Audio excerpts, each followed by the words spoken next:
Hey guys, subscribe for daily content. And if you're shopping for gear, make sure you check out the description for the newest items at some of the very best online retailers. There's also links for some of the items that I personally recommend. Thanks! What's going on YouTube? Metal Complex here, and today I've got a knife video to share with you guys. Not a review, because I've already reviewed this knife before, but a knife video and sort of discussion. This is the KnifeJoy exclusive Spyderco Slysz Bowie. Now, I know the knee-jerk reaction to seeing this knife, to seeing any video on YouTube covering this knife right now, the knee-jerk reaction is to rush down to the comment section and say, that knife is overpriced, right? So you can generate a bunch of likes, a bunch of people agreeing with you. Yeah, I agree. It is absolutely overpriced. But this knife is creating a vicious cycle. It's the same thing that happens over and over and over again. And I don't know if that cycle can be broken, but I'd like to identify the key element that is allowing this cycle to continue. That's what I want to talk about today. Thanks so much to KnifeJoy for supplying this knife for me to take a look at and share with you guys. Thanks to my patrons for supporting me. And please make sure to follow me on Instagram at metal_complex. A lot of you might be saying, why are you reviewing this? It's already gone, right? I'm guessing by the time you're watching this, it dropped and it's gone. Lightning fast, right? That would be my guess. Now, I'd love to be wrong, for sure. I'd love to find out that it actually sat there for a bit and people were actually able to get their hands on it and think about it, right? But my guess is it went super duper fast. I released my unboxing video, my announcement video for this knife well before the drop date so that people who really, really wanted it could get their hands on it, right? Or people who watch my channel were made aware of it. I also made an Instagram post because, you know, some people are like, yeah, well, it is overpriced, but it's iconic. It's got this Spyderco history, right? It's just I just really want one, and I don't want to go to eBay and pay the ridiculous secondary market prices, right? For those people, sure, I understand, right? That's why I made the video beforehand. But I wanted my review to come after because I really wanted to share my thoughts without it, you know, not to say that anybody that released their review beforehand is trying to promote it without giving their honest thoughts, but I really wanted to like make sure and give my honest thoughts well after the fact. What happens every single time with this knife is it's, you know, gets announced, everybody, the hive mind reaction is overpriced, overpriced, overpriced, right? Like a beehive. And then it drops, and then it inevitably sells out anyway, and then it immediately shows up on eBay for substantially more money. And guess what? People start buying it for those prices. Yes, I think this knife is overpriced. I think that. I enjoy this. There's lots of things to enjoy about this knife. And I've talked about them before. I've got an old video of this.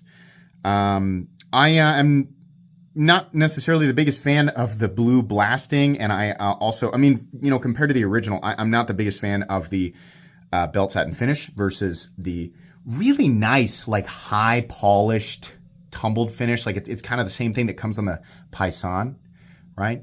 But I mean, some people might like it. I like the original better. Now, this new version has a steel lock bar insert, and personally, I like that. I think that's really cool. I don't necessarily need it because I feel like it's creating more secure lockup or anything. I like it because now I don't feel like I'm going to accidentally bend out the lock bar. Admittedly, I've never done that before, but I like just knowing that I can't do that, right? And maybe the lock bar will last a little bit longer if I, you know, decide to use it. But anyways, you know, we can talk about, you know, is it a downgrade? Is it an upgrade, right? The price should be here. The price should be there. The problem is that when people list these on eBay, other people go and buy them. And that's the problem, is because there are people there to buy them, right? We can point the fingers at the people, you know, flipping them. And yeah, that's a problem. I don't like that.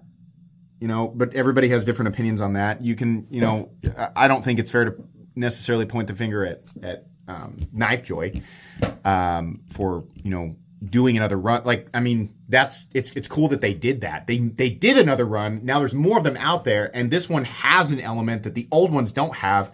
So maybe I think it would be I watched Nick's video on this, and he said, you know, it'd be really cool if the release of this actually took money from the scalpers.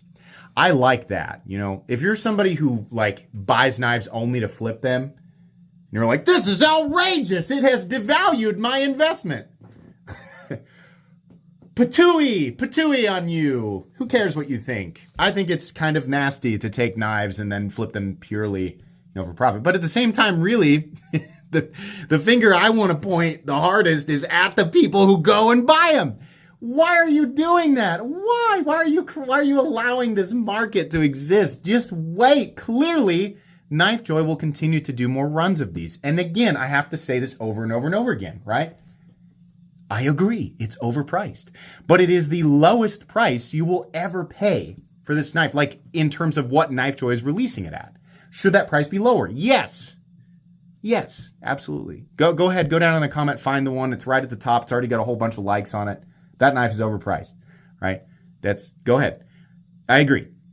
It should be less. To me, this feels like a $350 knife. This is Taichung, Taiwan. It's really, I mean, like in terms of the build quality, it's great. I've got a teeny tiny little bit of lock stick on here, but nothing crazy. Crown spine, really nice action. Contoured titanium, that's something people forget about. Contoured titanium. You can get the Spidey Chef, very similar build. I think that's $300 now, right? I don't know. They feel very, very similar.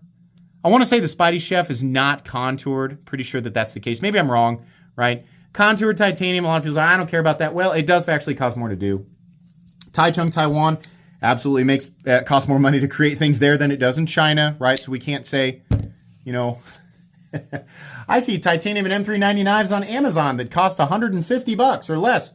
That's not the same thing, right? Reducing it to materials, if that's the knee-jerk reaction, oh man, there's so many more elements that go into it. But so every time I see this knife, I just like it triggers me because I'm like, oh God, here it comes, the same reaction every time, right? The same thing every time. Spyderco Slysz Bowie, what do they have it priced at? Ah! This is outrageous! Ah! And then it drops, and then it sells out anyway. And then it goes to eBay, and people buy it for way more money than that. It's the same thing every time. I wish that more retailers, I don't know if this would fix it. Like, I mean, here I am, like, complaining about people who complain, and I'm a hypocrite, I guess, in that sense.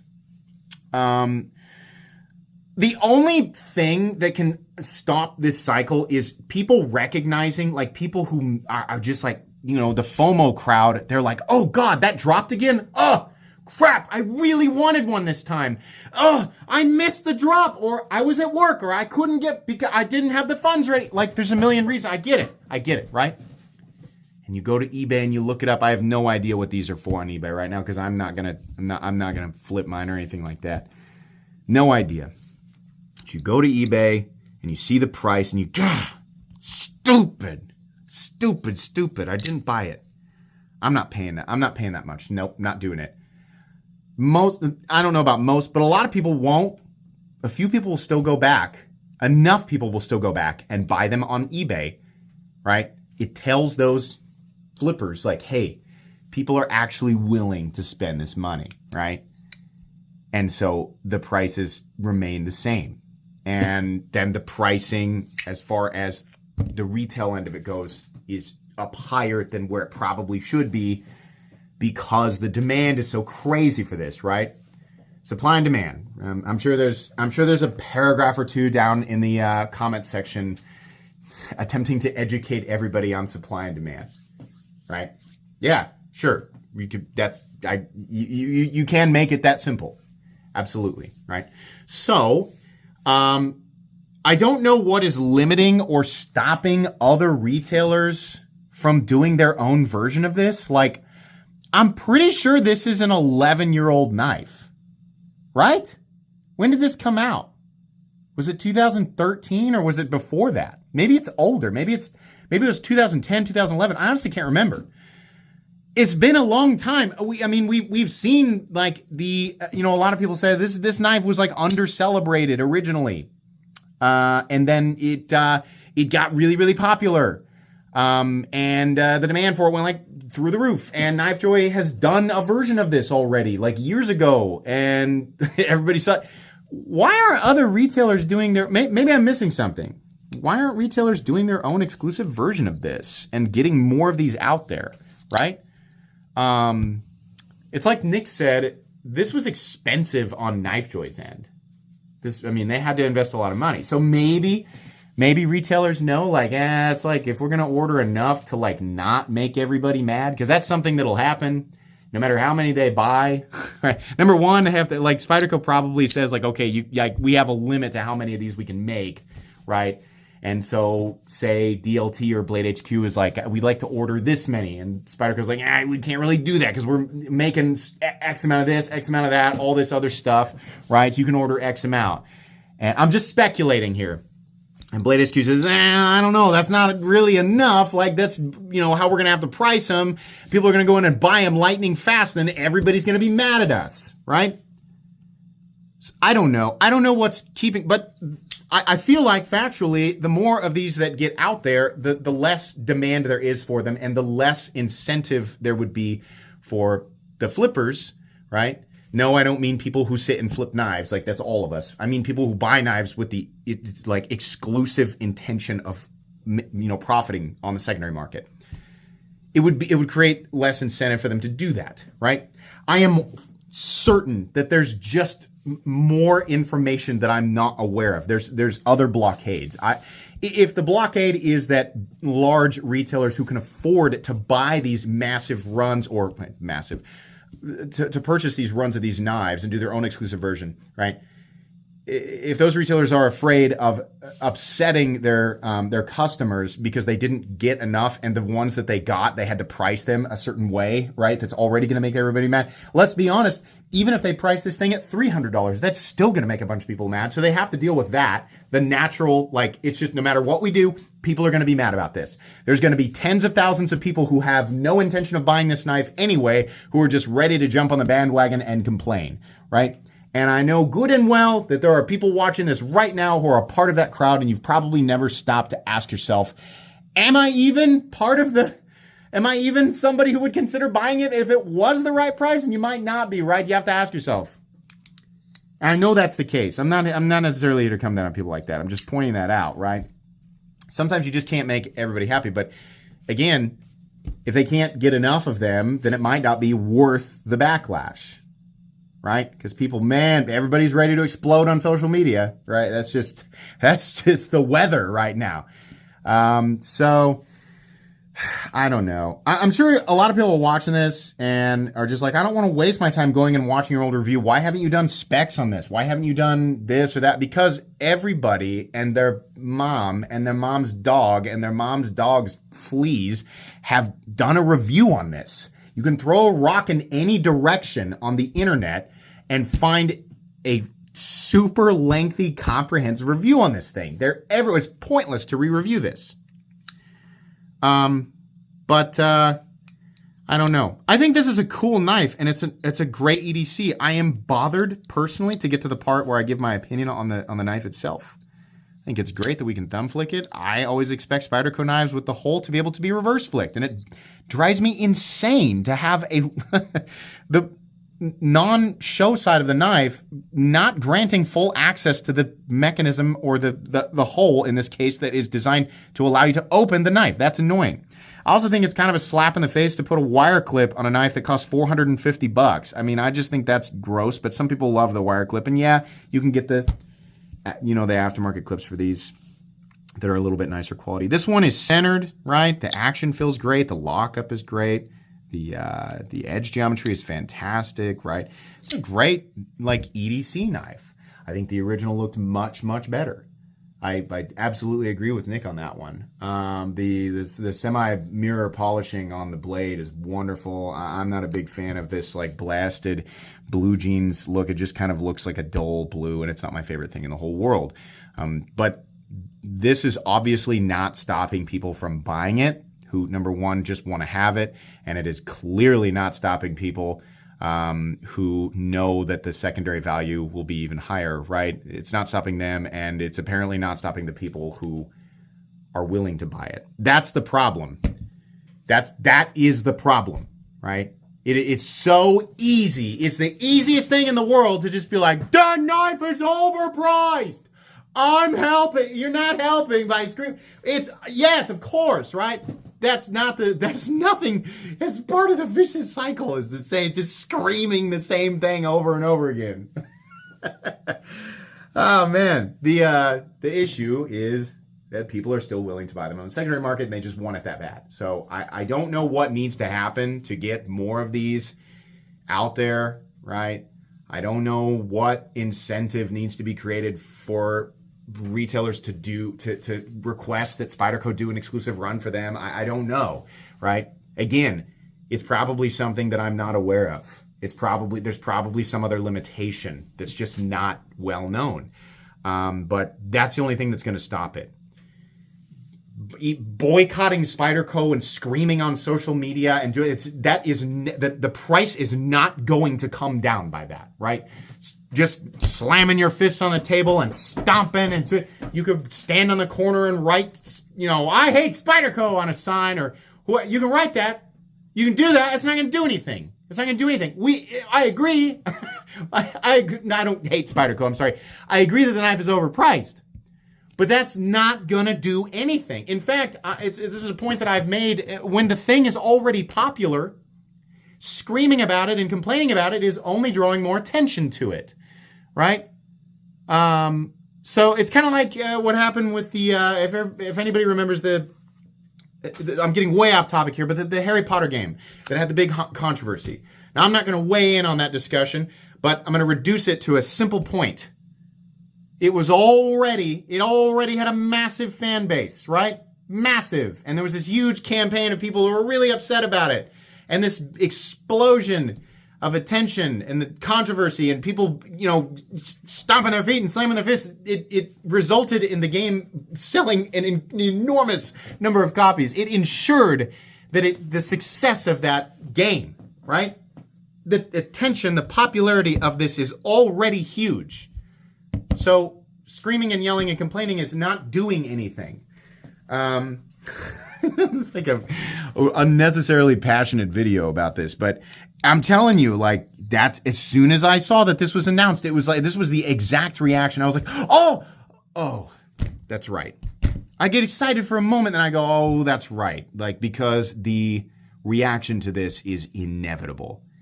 It's been a long time since I've done a video like this. If you're wanting to know if the knife is built well, if it's going to make a good EDC, all of that, well, yeah, it is. I mean, it's certainly a dated design. There's stuff out there that's designed better now. I think that the knife itself could absolutely use a bit of a design overhaul, especially in terms of access to the hole on this side and the pocket clip, right? Maybe something a little bit dressier, a little bit different for the scales and the blade. Absolutely. That'd be cool. The backspacer is also kind of ho-hum, like it's like G10 or something. I don't know. It's just it's